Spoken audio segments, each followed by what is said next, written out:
Coming up today, stocks rip higher across the board on speculation of a new Fed chair, the big reaction from markets, inflation on deck tomorrow, did the US and China just sign a trade deal, the latest from Bill Gross, and why the market wants you to lose your job. You can't miss this one, guys. Let's go.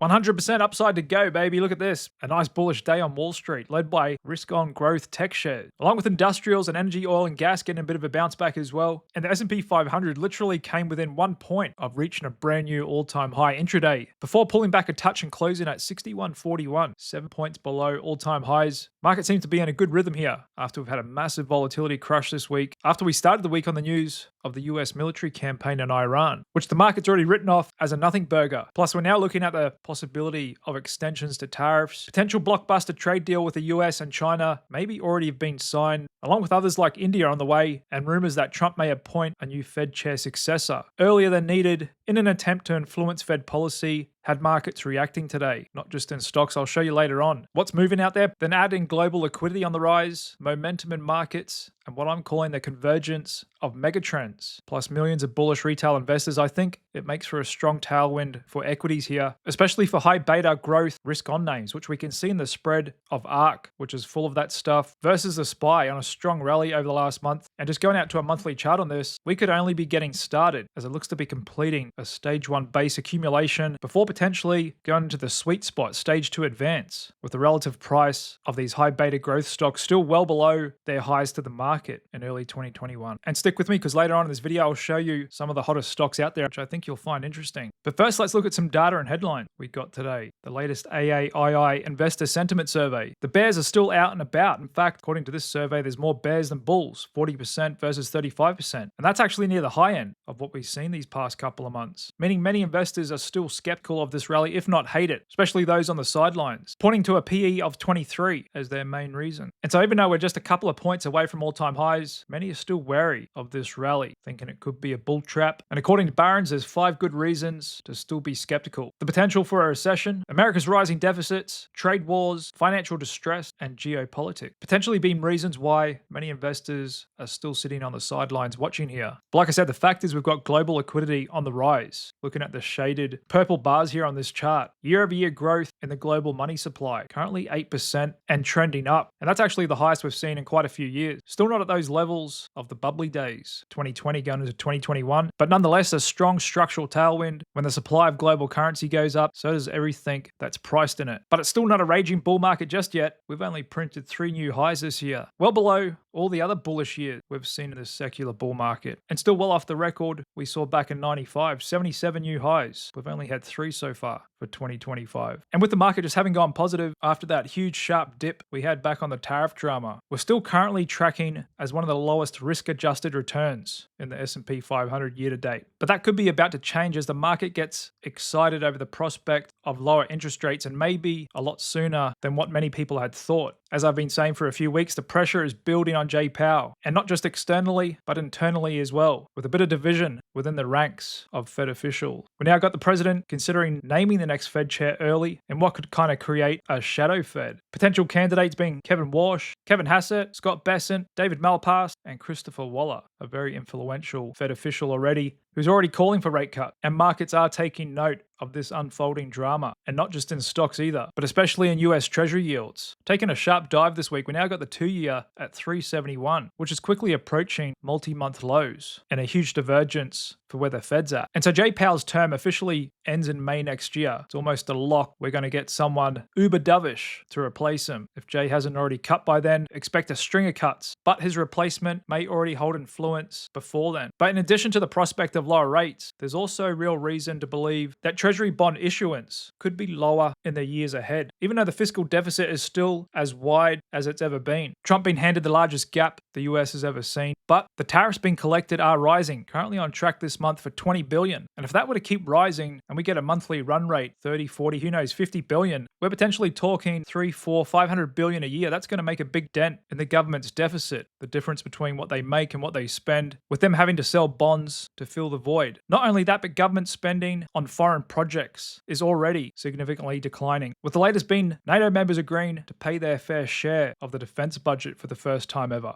And surprisingly, the media is claiming this as a big win for Trump, when in fact, it's actually a big win for the people he represents, the US taxpayer, who have largely been footing the bill for NATO for decades now. And NATO's pretty much just a fence for Europe against Russia. Doesn't really serve a huge purpose for the States. If the States were ever under threat, Europe wouldn't be of much help anyway. It's more the Americans coming to the assistance of Europe. But my point is, even though there's a long way to go, the trend for treasury issuance could be on the decline. And maybe that's part of the reason why we've seen such a huge gap between the performance of the dollar and US 10-year yields. And so it's 10-year government yields that have the biggest correlation with currencies around the world, especially now. Given the fact the United States has the highest interest rates compared to all other developed countries around the world, that would normally suggest a stronger US dollar, as the interest rate differential is strongly in favor of the dollar. But that's simply not the case. Looking at the chart here, still in a steady downtrend for the dollar index, now on a 96 handle. This could be the market pricing in lower rates, could be the market pricing in lower treasury issuance, less demand for US dollars. But either way, it certainly is an interesting dynamic currently in play in financial markets. And so just to put US rates in perspective versus inflation, what you're looking at here in the dark blue line is core PCE, the Fed's preferred measure of inflation. In the grey line, the Fed funds rate, currently at 434. And why they call him Jay Too Late Powell is because this is not his first rodeo. He famously, or should I say infamously, sat on his hands for over a year whilst inflation was rising from late 2020 into 2022, for which he said it should be transitory due to supply chain disruptions from the pandemic, nothing to do with the fact he printed trillions of dollars and flooded markets, for which he quickly caught up in the steepest rate hiking cycle we've ever seen, which it was widely believed was inevitable. It was going to knock the US economy into a recession. Didn't happen. The AI boom overwhelmed it, even though millions of consumers pretty much feel like they're in a recession, and they still do. But now we're back to a wide gap between where inflation is and where Jay Powell is, and he may have to do some late catch-up once again, as many in the bond market consider the neutral rate to be inflation plus 100 basis points, which would suggest the overnight rate should be 3.7. And in addition to 2-year government bond yields, Fed fund futures strongly pricing in a cut for September. In fact, we're now moving towards 95% odds, 96% chance they're going to stay on hold. The pressure is building here. At this stage, barring any surprise, massive increase in CPI, I would be surprised if the Fed doesn't cut in September. Hence why I'm betting on it in prediction markets as well. Bet I shared with my members this week, already performing really well. And I mean, does Jay Powell really think he's going to hike rates in this environment? Not a chance in my opinion, even if inflation does tick up temporarily from tariff, because that will be more of a event-induced inflation opposed to structurally caused inflation, like increasing the supply of currency by 40% in 3 years. And let's say we do get a temporary bump up in inflation from tariffs. What's that actually going to do to consumers who are already struggling with the cost of living? And then Jay Powell's going to hike rates on them again? I don't think so. And so we'll get a taste of that tomorrow with PCE inflation. Expected to come in at 0.1% month over month, 2.3% year over year, which I'd say if tariffs are going to cause us a bump up, even if it's passing, because it looks like the overall effective tariff rate globally for goods coming into the US will end up being somewhere between 10 and 15% on average, which the market's already priced as being immaterial. And just looking at the VIX one-day index, option dealers not pricing in a chance of any surprise at all. Thinking stocks are only going to move at an annualized rate of 11% tomorrow. And speaking of tariffs, that July 9 deadline on the 90-day pause is fast approaching, but the White House is very flexible on this now. At first, on Liberation Day, it looked like they didn't care how much markets sold off, but ever since we had that drama in treasury yields, they appear to be appeasing the market a lot more now. And so it looks like this is going to be very flexible, likely extended, and we heard that from the White House press secretary today, saying the deadline is not critical. And we've just got hints from Trump that he says he's already signed a trade deal with China, which could be announced this weekend. Next up will be India, another important trading partner, and place US companies are looking to diversify their supply chains away from China. But that's all just a bit of macro stuff. What's really driving this market is the AI boom, and now the largest company in the world, close to approaching a $4 trillion market cap. First time we've ever seen a company with a $4 trillion market cap. And my viewers will know I've been calling for a $5 trillion valuation on Nvidia during this bull run for over a year now. And I wouldn't be surprised if that goes further, especially if we get that massive blow off top in the next couple of years. Sounds crazy. Nvidia could actually top out at 10 trillion. And that's not just based on the huge spend by hyperscalers, mega cap tech, buying up as many GPUs as they can possibly produce, as Nvidia is head and shoulders above the rest of the world and producing high-end AI chips. With the hyperscalers expected to double their spend over the next 2 years, it's more the second and third world order effects, in addition to that huge capex spend, the likes we've never seen before. Because more and more companies are using AI throughout their businesses, not just for analytics and data-driven decision-making, but also for customer support, administration, sale, the list goes on. And we heard that from influential software company Salesforce, said AI is accounting for up to half of the work that they do. That's incredible already. And we've already seen a rise in unemployment in IT job. The long-held mantra for students wanting to get into tech was learn how to code. That's almost become redundant because even with the help of a vanilla chatbot, anybody can code. And even coders themselves are using AI. There's no need to sit there writing thousands of lines of code. And so this is already eating into the workforce, and I think it could definitely cause mass unemployment, even though the mantra and the opinion of pretty much every influential organization and media outlet, including the United Nations, says that it won't. I don't think they want to induce mass panic, but we're already seeing it. And yes, it may play out over the next 10 to 20 years. There'll still always be jobs at the management level and, of course, working with AI and robotics. But what about bus drivers, dentists, cleaners, gardeners, accountants, lawyers, all this stuff, AI and robotics is starting to disrupt. And so typically looking back in history, when unemployment rises, that typically sends the economy into a recession as consumers pull back their spending along with businesses. However, could we be entering a new paradigm where millions and millions of consumers are laid off from their job, replaced with AI and robotics, allowing companies to actually expand their gross profit margins? And that in addition to the top 10% of consumers now account for over 50% of all consumer spending. We could be truly going into a more and more divided world where universal basic income will be necessary. As in 5 to 10 years, we could have millions and millions of consumers currently employed being replaced with AI and a robot, and their company ends up making more money for it. And as we know, the stock market trades primarily off earnings per share. And so if that were to happen, it would literally rewrite the rules of economic. If we saw a spike in the unemployment rate, but we didn't see corporate profits coming down at the same time like they usually do. And in fact, there's already a term coined for this, technological unemployment, used to describe the loss of jobs caused by technological change. It's a key type of structural unemployment. And so most of us are still in our working years. No doubt we're all at threat here. Who knows, there could be an AI robot do the daily market review better than I can within a couple of years from now. So how do we hedge our bets? Well, I think there's 3 types of people in this world. Those that ignore trends, those that complain about trends, and those that participate in them. And so the easiest way to hedge your bets is own a piece of it and benefit from the rise of AI and robots. And in my opinion, probably the safest way to do that is with an ETF, an exchange traded fund like Robo, or bots, giving you exposure to dozens of global robotics and artificial intelligence companies. And just going to a monthly chart, this still hasn't gone into a mania or bubble yet. And if you want to compare it to something else, the last big secular trend we had, the internet, which has played out over the last 20 years. If someone did the same thing in an internet ETF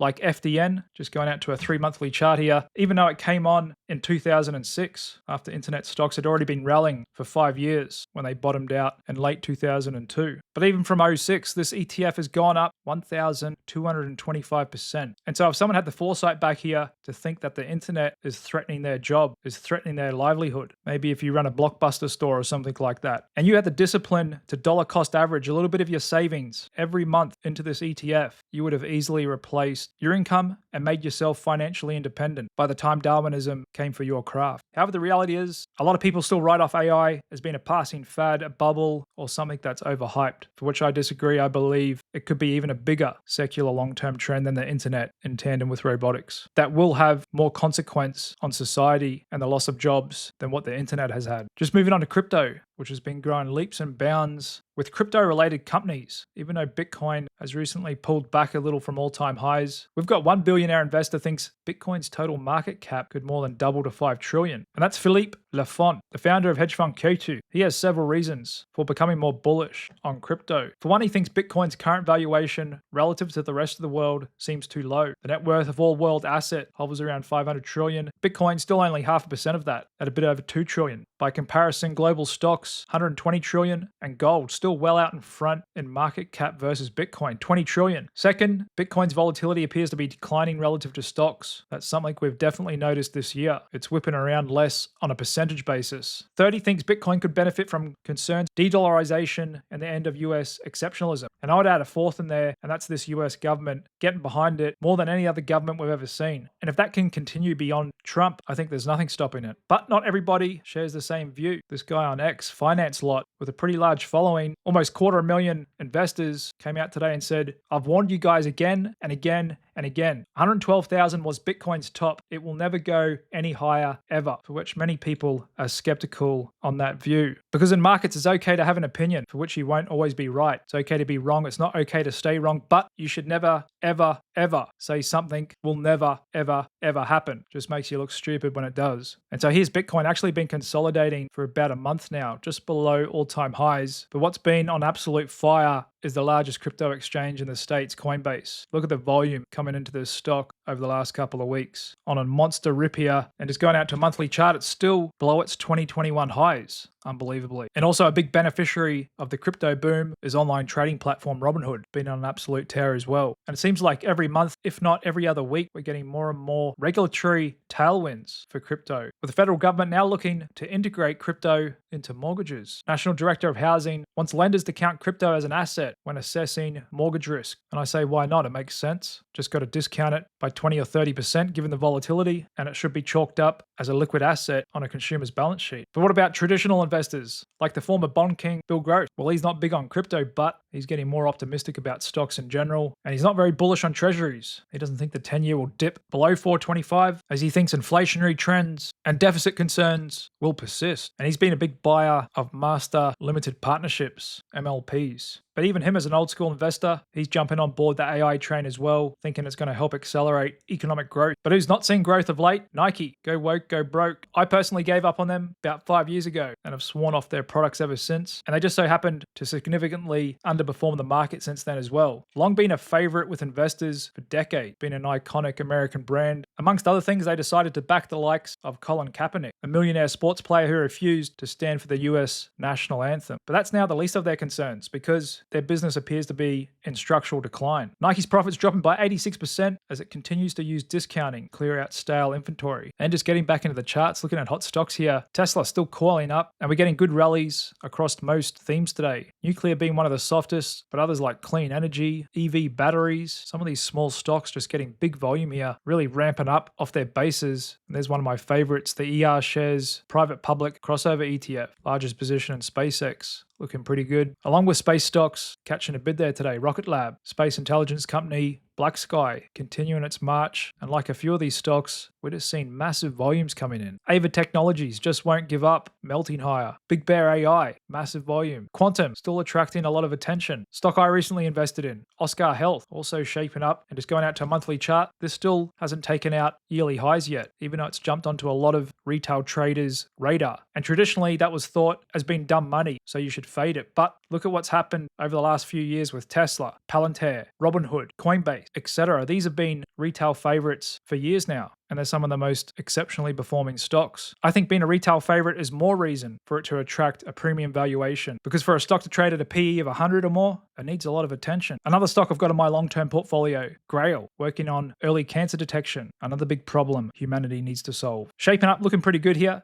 as these new age healthcare companies are also integrating AI into their businesses in a big way. And if we do find the cure for cancer, it's probably a bot that's going to do it. eVTOL and drone stocks also experiencing a lot of attention today. New stock you want to pay attention to, Aero, just coming onto the market. Along with AeroVironment, again, ripping up on massive volume. Stock I brought to your attention a couple of weeks ago, with a prominent hedge fund manager loading up $150 million worth of shares. Vertical Aerospace, Joby Aviation, shaping up as well. What's also been doing well of late, my regular viewers will know I've been talking about this one for about 2 years now. Up FinTech Holding, otherwise known as Tiger Brokers. Massive rip up yesterday, and it made high highs and high lows again here today. And just going out to a weekly chart on this one, it too's shaping up out of this rising wedge formation. And as my regular viewers will know, I did a dedicated video on this stock. In fact, I've only ever done a couple of dedicated videos focusing on one stock. This was the last one I did, and that was back in June 2023. You can search back on my channel and watch it when the stock was around $3 a share. That's when I started buying, and just like I told you guys, after their earnings back in November, the stock dipped down even though they came in with blowout numbers, beating EPS estimates by 100%. I reloaded as well, down in the fives, and I still have this stock in my long-term portfolio, as they're a Southeast Asian online broker with a really advanced trading platform, given a two-way bridge to Chinese and US markets. Another stock I own that's been on an absolute heater, I gave out to my Stock Picks members on the 11th of May, and I bought in at $88 a share. It's almost a double, one of the best performing stocks in the market of late. Sezzle, just one of a few fintechs on absolute fire here. And so every Sunday morning, I send my latest stock pick to members in their inbox. And here's the report I sent on Sezzle on the 11th of May, where I give an overview of the stock and all its details, and I explain in layman terms exactly what they do, link to their website, their latest investor presentation. I explain exactly why I like them with easy to read bullet points, along with what their latest numbers are, in addition to my technical analysis of the chart, key risks for investing in the stock, and finally my summary and bullish thesis for investing in a stock. And then the next day after I send the report, I put $550 of my own money into the stock, buying a new stock every Monday. Then I use my own unique trend following system to guide me when to sell. Then when I do sell, I reinvest the proceeds equally into all other open picks. And I track all my performance in the private members area. And so starting with $500 this time last year, my account balance currently stands at a little over $28,000. And my goal is to take this account to $1 million in under 10 years. And so this has been doing really well, gets a lot of great feedback from members. And inside the private members area, you can see details of all my current open picks, along with many other stats on them as well. Everything is 100% transparent for you to see. And so if you want to become a Click Capital member and find out what my next stock pick is this Sunday morning, I've got a really good one I'm preparing now actually. Then click the link below this video, head on over to my website, clickcapital.io, and use coupon code JUN30 to lock in your permanent 30% discount off my stock pick service before it expires this weekend. Because I won't be offering a 30% discount again anytime soon. And you can also use that code to get my custom trading tools or get access to my options trading chat room as well. And just getting back into some charts here, another way to illustrate the move we've got in high beta momentum stocks is a spread between the ETF MTUM, which is a momentum stock ETF, versus RSP, which is the equal weighted S&P 500 fund. You can see that's had a massive bounce off those April lows, but just going out to a monthly chart here, again, just like ARK versus SPY, we're still not at highs, but definitely on a strong charge here. And like many of those stocks that I showed you, a lot of volume coming in, a lot of participation. And what's back to leading the market, just like they have done for decades now, semiconductor chip stocks with Nvidia at highs, also others as well like Broadcom. And look at this bounce up in AMD. Anybody remember the term earlier this year, everyone was throwing around online, advanced money destroyer? And you'll remember me saying back then, that was a sign of peak consensus. And like I said, anything under $100, double digits, was good value on AMD, as they're still a very important player in the chips market with cheap CPUs that AI data centers are still using. And now it looks to be getting quickly re-rated by the market, already up over 50% from lows. And that's the thing with these big liquid names. They can often make for great turnaround stories because investors just pile on them in one direction, then they pile on them again in the opposite. Also, just taking a look at commodities.